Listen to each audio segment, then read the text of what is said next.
Students, आज का हमारा मेन टॉपिक है novel culture in IUPAC system of organic compound. कार्बनिक यौगिकों का नामकरण आईयूपीएसी पद्धति में।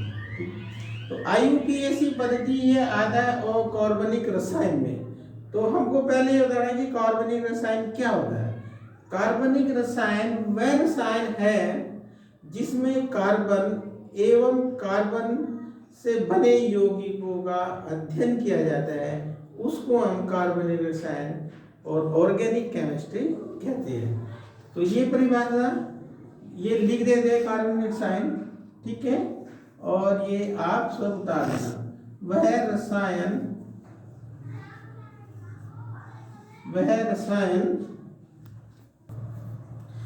रसायन जिसमें कार्बन एवं कार्बन के यौगिकों का अध्ययन किया जाता है उसे कार्बनिक रसायन कहते हैं।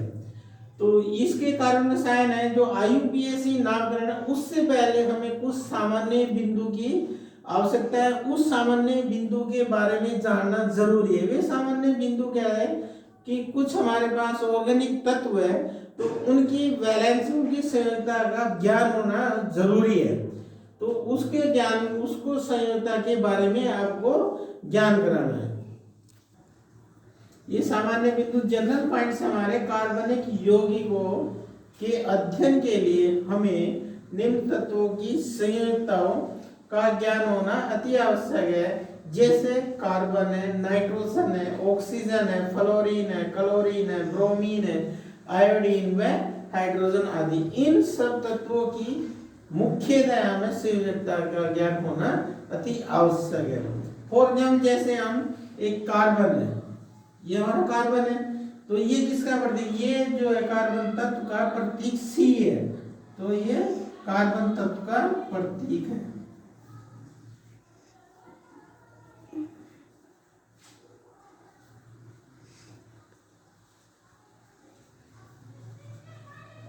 इसके यहाँ पैरों के नीचे इसका परमाणु क्रमांक लिखते हैं, वो 6 होता है। ऊपर इसके हम इसका द्रव्यमान लिखते हैं, परमाणु द्रव्यमान वो 12 होता है। कार्बन का जो परमाणु क्रमांक वो 6 है और इसका द्रव्यमान हमारा कितना है, 12 है। ये हमारा है परमाणु द्रव्यमान।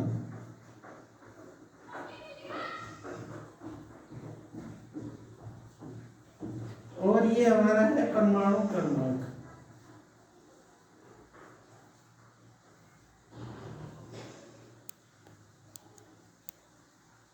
ये हमारा परमाणु क्रमांक। अब परमाणु क्रमांक क्या होता है आप ये देखिए।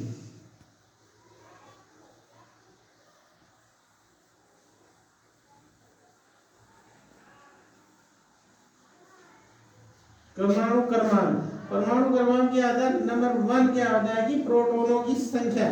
नंबर 1 पी, जिसको पी से रिप्रेजेंट करते हैं, तो पी क्या है, प्रोटॉनों की संख्या कि कार्बन के अंदर कितने प्रोटॉनों की संख्या। फिर नंबर 2 क्या होता है हमारा, इसमें इलेक्ट्रॉनों की संख्या ई, ये हो गया इलेक्ट्रॉनों की संख्या।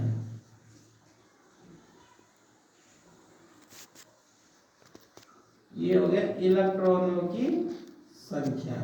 नेक्स्ट नंबर होता है हमारा थर्ड क्या है, न्यूट्रॉनों की संख्या। यह न्यूट्रॉनों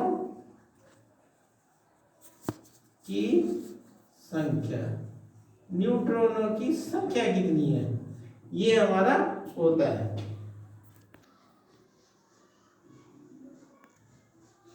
तो जैसे ये हमारा परमाणु क्रमांक है, नहीं सॉरी, ये हमारा परमाणु द्रव्यमान है।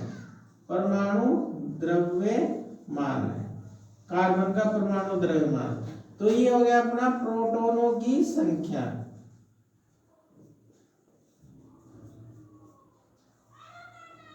प्रोटॉनों की संख्या प्लस इलेक्ट्रॉनों की संख्या। परमाणु द्रव्यमान सॉरी, ये हो गया प्लस न्यूट्रॉनों की संख्या। न्यूट्रॉनों की संख्या। तो ये कितना है, ये अपना था प्रोटॉन, अभी बताए थे आपको कि जो कार्बन है जो उसके प्रोटॉनों की संख्या कितना 6 होता है और उसके अंदर न्यूट्रॉनों की संख्या भी 6 होता है और परमाणु द्रव्यमान टोटल हमारा 12 होता है। तो ये देखो 12 6 जमा 6 इक्वल टू 12।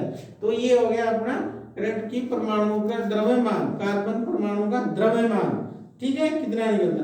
अब हमें आपको बताना है जो कार्बन है, कार्बन का इलेक्ट्रॉनिक विन्यास हम ले सकते हैं। ठीक है, तो कार्बन का इलेक्ट्रॉनिक विन्यास कितना, उसमें कार्बन में परमाणु क्रमांक 6, तो प्रोटॉन की संख्या 6, इलेक्ट्रॉनों की संख्या 6, तो इसका इलेक्ट्रॉनिक विन्यास कितना हो जाएगा 2 और 4 हो जाएगा। ठीक है, इसको हम ऐसे भी लिख सकते हैं 1s2, ये 2s2 और ये अपना 2p2। ये क्या है अपना, ये अपना संयोजी कोष है, ये बाहरी कक्ष है, ये बाहरी कोष है और इसको ही बोलते हैं संयोजी कोष, संयोजी कक्ष या कोष। ठीक है, क्योंकि ये बाहरी कोष के जो इलेक्ट्रॉन, जो बाहरी कोष है ये ही दूसरे परमाणु से साझा करने में हिस्सा लेते, शेयर करते हैं। अब आपको ये बताना कि जो अपना कार्बन है वो क्या है, एक अधातु है। कार्बन क्या है अपना, एक अधातु है और कार्बन के अप्रूप होते हैं, कार्बन के अप्रूप होते। कार्बन कई रूपों में रहता है, कई रूप में 3 रूपों में रहता है ये, तो ये भी हमको जरूरी है जानना। तो नंबर 1 क्या अपना हीरा है, नंबर 2 अपना ग्रेफाइट है और नंबर 3 पे हमारा क्या, ये C60 फ्लोरीन है। तो ये अपने कार्बन के अप्रूफ है, इनका भी ध्यान रखना। अब हम चाहते हैं कि जो कार्बन के अप्रूफ हो गए, अब जो कार्बन है वो अपनी बाहरी कोष में कितने इलेक्ट्रॉन रखता है, 2 और 2 4 इलेक्ट्रॉन रखता है और इसको अस्थाई प्राप्त करने के लिए, अष्टक के नियम का पालन करने के लिए क्या होगा कि बाहरी कक्षा में 8 इलेक्ट्रॉन होने चाहिए। 8 इलेक्ट्रॉन होंगे तो यह स्थायित्व स्टेबिलिटी प्राप्त करेगा, वरना नहीं करेगा। तो ये किस प्रकार से अपनी बाहरी कक्षा में इलेक्ट्रॉन ग्रहण करता है या लेता है या देता है, ये ना तो अपने इलेक्ट्रॉन लेता है आमतौर पे, ना ये देता है किसी को। ठीक है, और ये अपना साझा करता है दूसरे से, और साझे के द्वारा ही बाहरी कक्ष में 8 इलेक्ट्रॉन प्राप्त करता है, तब जाके स्टेबिलिटी होता है। ठीक है, स्टेबिलिटी प्राप्त करने के लिए ये दूसरे से साझा प्राप्त करता है, ना कि इलेक्ट्रॉन देता है ना इलेक्ट्रॉन लेता है। ओके, देखो ये कार्बन अपना अष्टक पूर्ण करने का विकल्प रखता है, कैसे रखता है, अस्थायी विन्यास कैसे प्राप्त करेगा, ये हमको आपको बताना है। तो कार्बन का जो इलेक्ट्रॉन विन्यास है वो कितना है, 2 4, मतलब कि टोटल इलेक्ट्रॉनों की संख्या 6 है। तो 6 ये। अब इसके 2 तरीके हैं, या तो ये है कि जब इलेक्ट्रॉन, ये हमारे पास बाहरी आउटर सेल है। ठीक है, बाहरी कक्ष बताया था 2 4, 1s2 2s2 2p2, ये बताया था, ये आप बताया था कि ये 2 2 4 ये वाले इलेक्ट्रॉन होंगे बाहरी कोष में। ठीक, तो या तो इसमें क्या है कि 2 2 4 है तो 4 इलेक्ट्रॉन ग्रहण करेंगे, तो 4 हो गए, 4 4 8 हो गए। जब बाहर में 8 हो जाएंगे तब ये अस्थायी विन्यास प्राप्त करेगा। तो एक तरीका है कि टोटल जब ये प्राप्त करेगा तो 4 लेगा, तो इस पे सी पे कार्बन पे माइनस के 4 आ जाएंगे, ऋणावेश आ जाएगा। तो तब इसमें कितने टोटल इलेक्ट्रॉन हो जाएंगे, 4 और 4 8 और प्लस के 2 10। तो ये हमने दिखाया कि इसमें 2 और 8 हो जाएंगे, बाहरी कक्ष में 8 हो जाएंगे और जो उससे पहला कक्ष है 1s2 उसमें 2 हो जाएंगे। तो टोटल इलेक्ट्रॉन की संख्या कितनी हो जाएगी हमारी, 10 हो जाएगी हमारे, और प्रोटॉन कितने रहेंगे, 6 रहेंगे। अब ये देखिए ये कार्बन है, ये सपोज करो मेरे पास इसका नाभिक है, यहाँ कितने प्रोटॉन है, मेरे पास 6 प्रोटॉन है, प्रोटॉन और 6 न्यूट्रॉन है। ये इसकी बाहरी कोष है, इस बाहरी कोष में मेरे पास कितने 10 इलेक्ट्रॉन है। ठीक है ना, और ये 6 है। तो नाभिक का आवेश इसके अकॉर्डिंग जो ये है, इसके अकॉर्डिंग क्या होगा कि जो हमारा नाभिकीय आवेश है वो इलेक्ट्रॉनों की संख्या में कम है। इलेक्ट्रॉन कैसे कम है? इलेक्ट्रॉनों की संख्या टोटल 10 होगी और नाभिक आवेश 6 हो गया, तो नाभिक आवेश कमजोर पड़ रहा है इलेक्ट्रॉनों की संख्या पर। तो ये कमजोर पड़ने के कारण ये इनको अपनी कक्ष में बांधे नहीं रख सकता, और जब बांधे नहीं रख सकता तो ये इसको पूरा नहीं कर पाएगा, तो इलेक्ट्रॉन बंधेंगे नहीं, तो ये कमजोर है। तो ये फिर हमारा क्या होगा कि ये इलेक्ट्रॉन ग्रहण करने की क्षमता नहीं रख पाएगा। अगर इस तरह हमने 10 कर लिए तो ये सिस्टम हमारा फेल हो जाएगा, क्योंकि नाभ के आवेश का जो मूल कारण है, जो ओरिजिनल कारण है, वो क्या है कि इलेक्ट्रॉनों को कक्षा में बांधे रखना, वो प्रभावी होना चाहिए और वो कमजोर हो रहा है, तो ये कंडीशन फॉलो नहीं होगी। तो इस बेस पर हम कह सकते हैं कि जो अपना कार्बन है वो 4 इलेक्ट्रॉन नहीं ले सकता है। ठीक। दूसरा कंडीशन क्या है कि हम ये 4 इलेक्ट्रॉन दूसरे को डोनेट कर दे, तो हमारे कक्षा में रह जाएंगे कितने? 2 इलेक्ट्रॉन। अगर 2 रह जाते हैं तब हमारा भी क्या है कि अस्थायित्व की ओर जाएगा। तो ये अब ये कंडीशन है। तो दान कैसे करें? तो दान के पीछे भी रीजन है, ये देखिएगा। तो दान अगर हमने 4 कर दिए तो टोटल इलेक्ट्रॉन कितने थे हमारे पास? 6 थे। ठीक है, टोटल इलेक्ट्रॉन हमारे पास 6 थे। अब 6 ही है, प्रोटॉन हमारे पास 6 है। ठीक है, तो हम क्या करते हैं, जब ये हमारे पास 6 है, ये सपोज करो हमारे पास नाभिक है, 6 प्रोटॉन है इसके अंदर, ये अपनी बाहरी कक्ष है, और इसमें ये बाहरी कक्ष में हमारे पास 6 ही इलेक्ट्रॉन है। तो नाभिकीय आवेश इन 6 इलेक्ट्रॉनों पर प्रबल है, ये स्ट्रॉन्ग है, तो स्ट्रॉन्ग रूप से बंधे हैं। अब हम चाहते हैं कि डोनेट करना 4, तो 4 में से ये इलेक्ट्रॉन, ये टोटल हमारे 6 हो गए। अब 6 इलेक्ट्रॉन है बाहरी कक्ष, 6 इलेक्ट्रॉन में से मैं 1 इलेक्ट्रॉन डोनेट करता हूं, तो कितने इलेक्ट्रॉन बचेंगे? 5 इलेक्ट्रॉन बचेंगे, 5 इलेक्ट्रॉन। जब 5 इलेक्ट्रॉन बचेंगे तो इसका अब पहले की नाम क्या है, कहां पे रखा? 6 पे रख देना। 1 इलेक्ट्रॉन को निकालने के लिए मुझे बाहर से एनर्जी डोनेट करनी पड़ेगी, एनर्जी देनी पड़ेगी। जब हम एनर्जी देंगे तब इलेक्ट्रॉन निकलेगा। सपोज करो इलेक्ट्रॉन निकल जाता, अब हमारे पास रहेगी 5 इलेक्ट्रॉन। अब 5 इलेक्ट्रॉन रहने के लिए ये स्ट्रॉन्ग हो गया और ज्यादा, क्योंकि इलेक्ट्रॉन की संख्या होगी कम और यहाँ पर जाए तो नाम की आवेश 5 इलेक्ट्रॉन पर ज्यादा स्ट्रॉन्ग हो गया। तो अगर मैं 1 इलेक्ट्रॉन और निकालने की कोशिश करूंगा तो मेरे पास कितना, मुझे इस जितनी एनर्जी पहले दी थी उससे ज्यादा एनर्जी देनी पड़ेगी, तब जाके इलेक्ट्रॉन निकलेगा। ठीक है, मतलब कि काफी एनर्जी देनी पड़ेगी। अगर मैं फिर भी 1 इलेक्ट्रॉन और निकाल दूं, कितने रह जाएंगे? 3 इलेक्ट्रॉन। 3, अब 3 पहले ये 6 थे, अब 3 पे रह गए। 3 इलेक्ट्रॉनों पर हमारा जो नाम किया है काफी स्ट्रॉन्ग है, काफी स्ट्रॉन्ग है, तो उससे एनर्जी हमें इलेक्ट्रॉन निकालने के लिए काफी एनर्जी देनी पड़ेगी, और ऐसा संभव नहीं है, ऐसा संभव नहीं है। तो उस कंडीशन पर हम कह सकते हैं कि ये अपना 4 इलेक्ट्रॉन डोनेट नहीं कर सकता, डोनेट करने में असफल है। ठीक है ना, तो इस बेस पर हम कह सकते हैं कि ना तो ये इलेक्ट्रॉन देता है ना इलेक्ट्रॉन लेता है, बल्कि ये ये अपना साझा करता है दूसरे परमाणु से।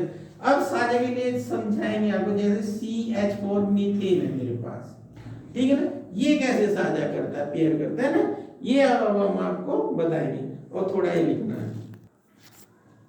देखो ये आपको ध्यान रखना है, जो कि समझाया गया है आपको कि नंबर 1 पॉइंट है कार्बन, मतलब कि उस पर 4 आवेश नहीं बनता है। ठीक है, वो 4 इलेक्ट्रॉन ग्रहण नहीं करता है, क्योंकि 6 भी प्रोटॉन वाले नाभिक को, वो नाभिक जिसमें 6 प्रोटॉन होते हैं, नाभिक के लिए 10 इलेक्ट्रॉन को संभालना संभव नहीं है। ये हो गया, ऐसे लिखना आपको।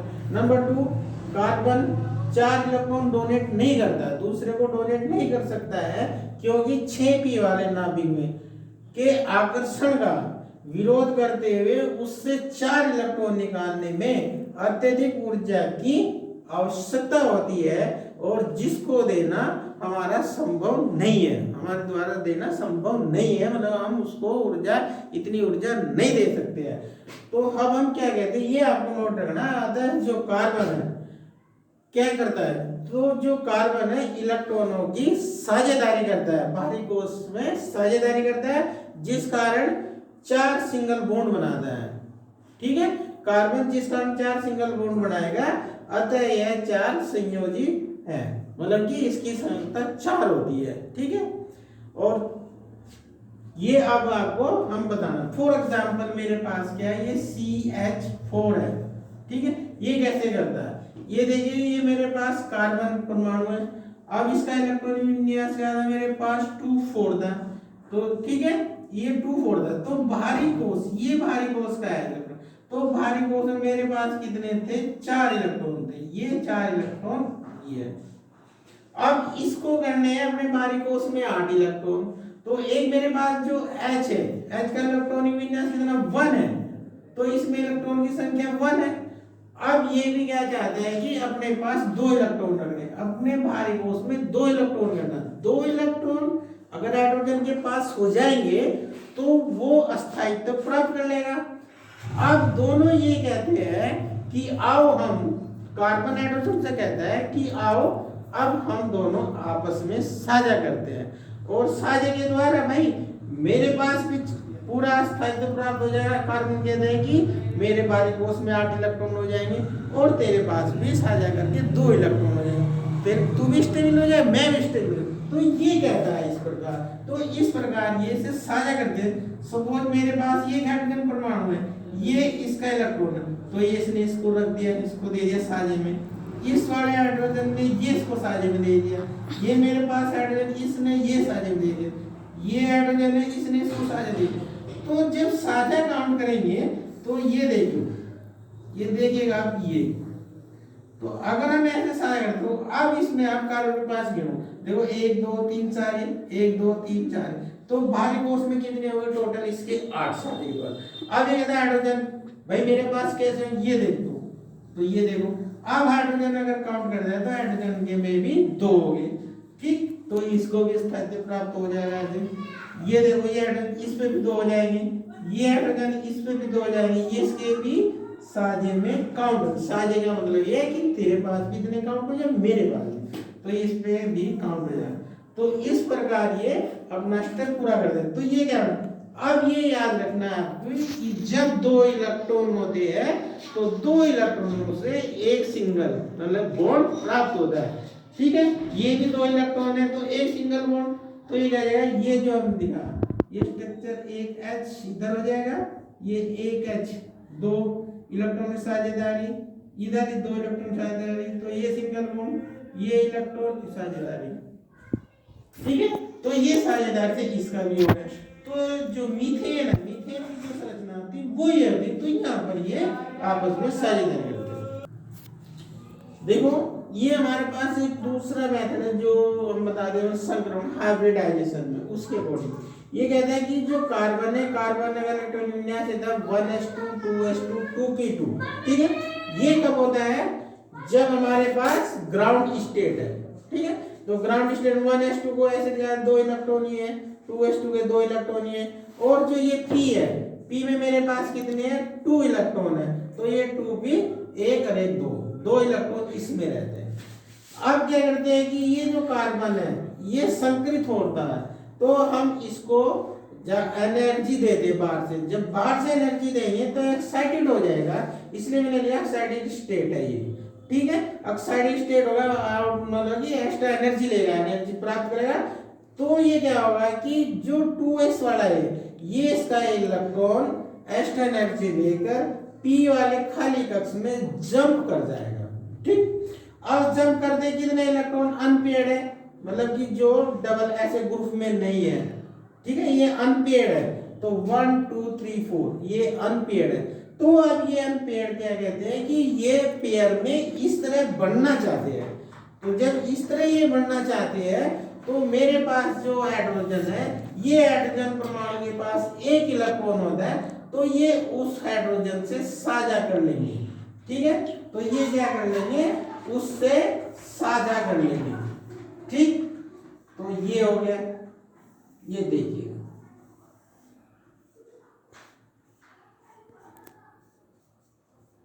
तो ये हाइड्रोजन उसका 1 इलेक्ट्रॉन ये साझा, दूसरा हाइड्रोजन ये उसका 1 इलेक्ट्रॉन ये साझा, दूसरा इलेक्ट्रॉन ये हाइड्रोजन उसका एक साझा, एक ये साझा, तो 2s ये और ये अपना 2p हो जाएगा।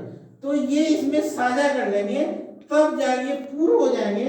तो तब इस तरह से हमारा क्या बनेगा, ये हमारे पास कार्बन बनेगा और ये CH4 अणु का निर्माण होगा, मीथेन अणु बनता है ऐसे, ठीक है।